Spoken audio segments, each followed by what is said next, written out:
నమస్తే, welcome to editor analysis. Big breaking. Vallabhaneni Vamsi గత కొన్ని రోజులుగా కనిపించట్లేదు. వల్లభనేని వంశీ ఎక్కడున్నాడు? వల్లభనేని వంశీ ఎందుకు పరారయ్యారు? వల్లభనేని వంశీ ఎందుకు అజ్ఞాతంలోకి వెళ్లాల్సి వచ్చింది? ఇవన్నీ కూడా పెద్ద ఎత్తున జరుగుతున్న చర్చలు. ఎవరికి కూడా ఆయన అందుబాటులో లేడట. పోలీసులు ప్రత్యేక బృందాలతో గాలింపు చర్యలు చేపడుతున్నారట. ఇప్పుడు వచ్చిన తాజా వార్త ఏంటంటే గోవాలో చిక్కిన వంశీ ఆయన విదేశాలకు వెళ్ళిపోవడానికి ప్లాన్ చేసుకుంటున్నాడట. అంటే వల్లభనేని వంశీ అంత విదేశాలకు వెళ్ళిపోవాల్సినంత అవసరం ఏమొచ్చింది అంటే, గతంలో ఆయన మనం చూసాం, చాలా నెలలు జైల్లో ఉన్న పరిస్థితి, ఆయన ఆరోగ్యం పూర్తిగా క్షీణించిపోయింది. సరే, బెయిల్ మీద బయటకు వచ్చారు, ఇప్పుడు ఏదో ప్రశాంతంగా ఉంటున్నారు, ఏవో పెళ్ళిళ్ళకి కూడా వెళ్తున్నారట, కొన్ని యాక్టివిటీస్లో కూడా ఆయన యాక్టివ్గా పాల్గొంటున్నారట. మళ్ళీ నేను గన్నవరంలో గత వైభవాన్ని పునరావృతం చేస్తున్నారని ఆయన చెబుతున్నారట. మరి ఇవన్నీ ఎవరికైనా నచ్చలేదేమో, వెంటనే ఒక కేసు ఒకటి పడింది, హత్యాయత్నం కేసు. సో పోలీసులు ఆయన కోసం గాలిస్తున్నారు. మళ్ళీ ఆయన జైలుకి వెళ్తే, జైల్లో గతంలో ఆయన ఎలాంటి ట్రీట్మెంట్ అనుభవించాడో వేరే చెప్పాల్సిన అవసరం లేదు. ఎలా ఉండి వంశీ ఎలా అయిపోయాడో చూశారు అందరూ కూడా. చాలా బాధపడ్డారు కూడా కొంతమంది, ఏంటి పాపం అలా అయిపోయాడు అతనని. కానీ చేసిన తప్పులు ఎప్పుడో ఒక దగ్గర ఆ ఫలితం కనిపిస్తుంది కదా, ఆ ఫలితం ముందే ఆయనకి దక్కేసింది అని చెప్పి కొంతమంది మాట్లాడుకునే పరిస్థితి. సరే, ఏదైనప్పటికీ కూడా కక్షలో కార్పణ్యాలకి పోకూడదు, కక్ష సాధింపు చర్యలు చేయకూడదు. నిజంగా తప్పు చేస్తే మాత్రం ఎవరిని కూడా వదలకూడదు. మరి ఆయన తప్పు చేసాడు అంటున్నారు, ఆయన్ని జైల్లో పెట్టారు. సరే, ఇప్పుడు మళ్ళీ జైల్లోకి వెళ్తే పరిస్థితి ఏంటి? న్యూ ఇయర్, సంక్రాంతి పండగ, కొన్ని పండగలకు ఆయన లేనే లేడు, జైల్లోనే ఉండాల్సిన పరిస్థితి, బిక్కుమనే పరిస్థితి. కింద నేను పడుకోలేకపోతున్నాను, నడుము నొప్పి వస్తున్నది, నాకు మంచం ఇవ్వండి, లేకపోతే కొన్ని ఫెసిలిటీస్ ఇవ్వండి అంటే ఎందుకు ఇస్తారు? ఇచ్చే పరిస్థితి కాదు కదా. మరి చంద్రబాబు నాయుడు సాక్షాత్తు మాజీ ముఖ్యమంత్రి, ఆయన ఏవో కొన్ని ఫెసిలిటీస్ అడిగినప్పుడు కొడాలి నాని గారు వీళ్ళు మాట్లాడిన మాటలేంటి? నీ రూమ్లో దోమలు రాకపోతే రంభా ఓరస్ వస్తారా అని చెప్పి ఎంత వెటకారంగా మాట్లాడారండి. ఇప్పుడు ఆ మాటలన్నీ కూడా తలుచుకుంటుంటే వాళ్ళ మీద మరి జాలి వస్తుందా? ఇదే మాట్లాడుతున్నారు తెలుగుదేశం పార్టీ శ్రేణులు.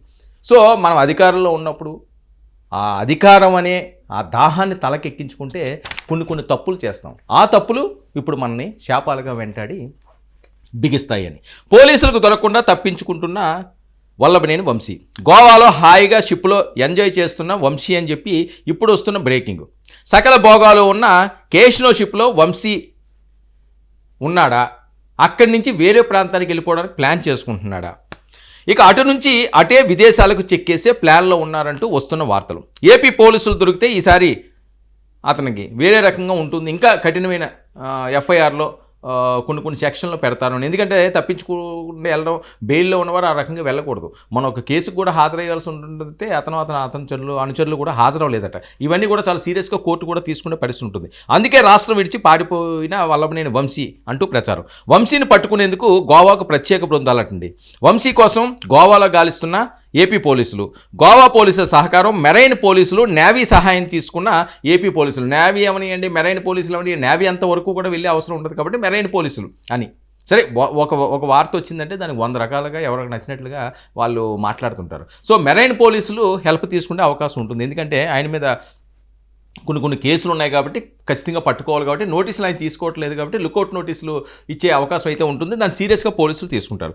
దొరికితే ఇక ఈడ్చుకొచ్చేయడం ఖాయం అని చెప్పి జరుగుతున్న ప్రచారం. గోవాలో షిప్లో ఈయన దాక్కున్నాడని, షిప్లో ఉంటే అరెస్ట్ చేయలేరన్న ధీమాలో వంశీ ఉన్నారా అంటూ మరొక టాకు.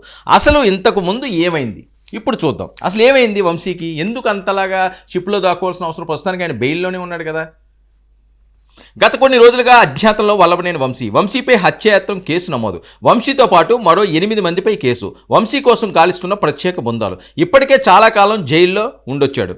ఇప్పుడు మళ్ళీ హత్యాయత్నం కేసు నమోదైంది. దీంతో మళ్ళీ జైలుకి వెళ్తారేమో అని చెప్పి ఆయన పరారైపోయాడు. ఇక తనపై దాడికి పాల్పడ్డారంటూ నూతక్కి సునీల్ ఈ నెల 17న వంశీపై పోలీసులకు ఫిర్యాదు చేశారు. పోలీసులు కేసు ఫైల్ చేశారు. వంశీతో పాటు 8 మందిపై హత్యాయత్నంతో సహా పలు కేసులు నమోదయ్యాయి. కేసు నమోదైన సంగతి తెలిసిన దగ్గర నుంచి వంశీ అజ్ఞాతంలోకి వెళ్ళిపోయారు. వంశీతో పాటు కేసులో నిందితులుగా ఉన్న మిగతా వారు కూడా కనిపించడం లేదు. దీంతో అందరినీ అరెస్టు చేసేందుకు ప్రత్యేక బృందాలు రంగంలోకి దిగాయి. కొన్ని టీములు హైదరాబాద్లో గాలిస్తున్నాయి, కొన్ని టీములు బెంగళూరులో గాలిస్తున్నాయట. ఇక కూటమి ప్రభుత్వం అధికారంలోకి వచ్చాక వంశీపై 13 కేసులు. వివిధ కేసుల్లో ఆయన 140 రోజుల పాటు విజయవాడ సబ్ జైల్లో గెలిపాడు. అంటే 4 నెలలు గెలిపాడండి ఆయన. చెప్పాను కదా, కొన్ని పండుగలు కూడా అతనికి దూరం అయిపోయాయని. ఇక ఒక కేసులో బెయిల్ వచ్చిన తర్వాత మరొక కేసులో అరెస్టు. అన్ని కేసుల్లో బెయిల్ వచ్చిన తర్వాత వంశీ నియోజకవర్గంలో యాక్టివ్ అయ్యారు. స్థానికంగా పార్టీ కార్యక్రమాలతో పాటుగా సుడిగాలి పర్యటనలు కూడా కొన్ని చేశాడు ఆయన. ఇదే సమయంలో 2024లో తనపై దాడికి పాల్పడ్డారని సునీల్ అనే వ్యక్తి ఫిర్యాదు చేశాడు. ఈ కేసులో ముందస్తు బెయిల్ ఇవ్వాలని వంశీ ఏపీ హైకోర్టును పిటిషన్ దాఖలు చేశాడు. అది విచారణ దశలోనే ఉంది. ఆ విచారణ పూర్తయ్యే లోపే వంశీ అండ్ బ్యాచ్ను లోపలేయాలని పోలీసులు ప్రయత్నిస్తున్నారు. అందుకనే ఆయన కోసం తిరుగుతున్నారు. అందుకనే ఆయన తప్పించుకుని వెళ్ళిపోయారు. మరి విదేశాలకు వెళ్ళిపోవాలి అంటే నాకు తెలిసి ఆయన పాస్పోర్ట్ ఇవన్నీ కూడా సీజ్ చేసి ఉంటారు. కోర్టు నోటీసులు ఇచ్చానంటే ఖచ్చితంగా ఆయన ఎక్కడున్నా ఏం చేసినా సరే బయటికి అయితే విదేశాలకి ఏదో విమానాల్లో వెళ్ళే పరిస్థితి ఉండదు. కాబట్టి ఆయన ఏమైనా షిప్ను ఆశ్రయించాడా? షిప్పులో ఇతర దేశాలకు వెళ్ళిపోయే అవకాశం ఉంది కాబట్టి ఆ రకంగా వెళ్ళారా? మరి గోవా ఈయన ఎక్కడి నుంచి వెళ్ళాడు? ఎప్పుడు వెళ్ళాడు? ఈయనకి ఎవరు ఆశ్రయం ఇస్తున్నాడు? నిజంగానే గోవాలో ఉన్నాడు ఆయన? మెరైన్ పోలీసులు వీళ్ళందరూ కూడా గాలిస్తున్నారా? మరి వంశీ దొరికితే పరిస్థితి ఏంటి? మళ్ళీ బయటకు వచ్చే పరిస్థితి ఉండదా? ఎందుకంటే ఇప్పటికే కొన్ని ఆయన కోర్టు ఇచ్చిన ఆదేశాలు అమనియండి, లేకపోతే పోలీసులు పెట్టిన కేసులు అమనియండి, వాటిలన్నింటినీ కూడా వాటిని తూచా తప్పకుండా వాళ్ళు ఇచ్చిన ఏదైతే ఆదేశాలు ఉన్నాయో దాన్ని పాటిస్తే పర్లేదు. కానీ ఈయన పాటించట్లేదు. కోర్టుకు వెళ్లాల్సిన ఒక కేసులో కోర్టుకు కూడా హాజరు కాలేదట. మరి వీళ్ళు నోటీసులు ఇవ్వడానికి వస్తుంటే ఆయన ఏమో దొరకట్లేదట. మరి ఇలాంటి టైంలో సముద్ర తీరం నుంచి ఆయన తప్పించుకోవడానికి చూస్తున్నాడా? మరి అలా తప్పించుకునే పరిస్థితి ఉంటుందా? ఇప్పుడు ఇదంతా కూడా లీక్ అయిపోయింది అంటున్నారు. గోవాలో ఈయన చిక్కిపోయాడు అంటున్నారు. మరి కాసేపట్లో దాని గురించి తెలిసే అవకాశం ఉంటుంది. ఏదైనప్పటికీ కూడా వల్లభనేని వంశీ గతంలో తను మాట్లాడిన మాటలు అవనియండి, తను చేసిన తప్పులు అవనియండి, ఈరోజు ఆయన్ని శాపాలుగా చుట్టుముట్టినవి. వల్లభనేని వంశీ పరిస్థితి మరొకరికి రాకుండా ఉండాలి అని చెప్పి వాళ్ళు ఫాలోవర్స్ అంటున్నారు. సరే, ఇదొక గుణపాఠంగా తీసుకుని ఈ రకంగా ఎవరు అధికారంలో ఉన్నా ఎవరికి నచ్చినట్టు వాళ్ళు ఇష్టం వచ్చినట్లుగా చెలరేగిపోయి మాట్లాడితే ఫలితం ఈ రకంగానే ఉంటుందని మరికొంతమంది మాట్లాడే పరిస్థితి. మరి చూద్దాం. ఆంధ్ర పోలీసులందరూ కూడా గోవా వెళ్ళారట. అక్కడ విస్తృత తనిఖీలు చేస్తున్నారట. మరి సముద్ర తీరం నుంచి ఏ రకంగా అతను తీసుకొస్తారు? నిజంగా ఆ షిప్పులో ఆయనే ఉన్నాడా? ఆయన పోలిన వేరే వాళ్ళు ఎవరైనా ఉన్నారా? ఈ వార్తలో ఏది నిజం ఏది అబద్ధం అన్నది సంచలనంగా ఇప్పుడు మారుతున్నది. కానీ ఇప్పుడున్న ఇన్ఫర్మేషన్ ఏంటంటే ఎక్కువగా సోషల్ మీడియాలో కానీ లేదా వేరే మాధ్యమాల్లో కానీ ప్రచారం అవుతున్న అంశం ఏంటంటే గోవాలో ఆయన దొరికాడు. ఒక షిప్లో వెళ్తుండగా దాన్ని ట్రేస్ చేశారు. మెరైన్ పోలీసుల సహాయంతో ఆంధ్ర పోలీసులు అతన్ని అరెస్ట్ చేసి విజయవాడకి తీసుకురాబోతున్నారు. మరి తీసుకొచ్చిన తర్వాత పర్యవసానాలు ఏ రకంగా ఉంటుంది? లేదు మరి వేరే ప్రాంతంలో తను ఉన్నాడు అనుకోండి, నిజంగా అజ్ఞాతంలోకి వెళ్ళలేదు, నిజంగా తప్పించుకోలేదు, బయటికి రావచ్చు కదా. పోలీసులు నోటీసులు ఇచ్చినప్పుడు తీసుకోవచ్చు కదా.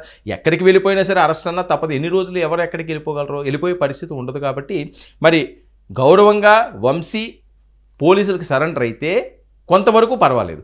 లేదు అంటే ఇవి సెక్షన్లు మరింత బలంగా ఏర్పడే అవకాశం ఉంటుంది, మరింత ఇబ్బందులు పడే అవకాశం ఉంటుంది. ఆయనకు బెయిల్ కూడా రానున్న రోజుల్లో వచ్చే పరిస్థితి ఉండదు అని చెప్పి వాళ్ళు అభిమానులు ఎవరైతే ఉన్నారో వాళ్ళు ఆందోళన చెందుతున్నారట. అసలు వంశీ పరిస్థితి ఏంటి? వంశీ ఎక్కడున్నాడు? ఎప్పుడు అరెస్ట్ చేయబోతున్నారు? నిజంగా గోవాలో చిక్కాడా? గోవా నుంచి ఏపీకి వస్తున్నాడా? లేకపోతే ఏదే ప్రాంతంలో తలదాచుకుంటున్నాడా? అజ్ఞాతంలోకి వెళ్లాల్సిన అవసరం ఏమొచ్చింది? అంటే తనకి భవిష్యత్తు ముందే తెలుస్తున్నదా? ఏం చేస్తారో, ఏం జరుగుతుందో? ఇంకా ఆ రోజు గతంలో ఏదైతే జైల్లో ఆయన అనుభవించాడో ఇంకా అవి అనుభవించకూడదు అనుకున్నాడా? సేఫ్గా విదేశాలకి పారిపోదామని చూస్తున్నాడా? అదైతే సముద్ర తీరం సేఫ్ అని ఆయన భావించాడా? మరి వంశీ అన్నది మాత్రం బిగ్ బ్రేకింగ్ నడుస్తుంది. మరి దీని పర్యవసానాలు ఎలా ఉంటాయి? మరి వంశీని ఎక్కడ అరెస్ట్ చేసి విజయవాడకి తీసుకొస్తున్నారు, లేదా వేరే ప్రాంతంలో ఉంటే ఏ రకంగా ప్రత్యేక బృందాలు ఆయన్ని పట్టుకోవడానికి ప్రయత్నిస్తున్నాయి అన్నది చూడాలి.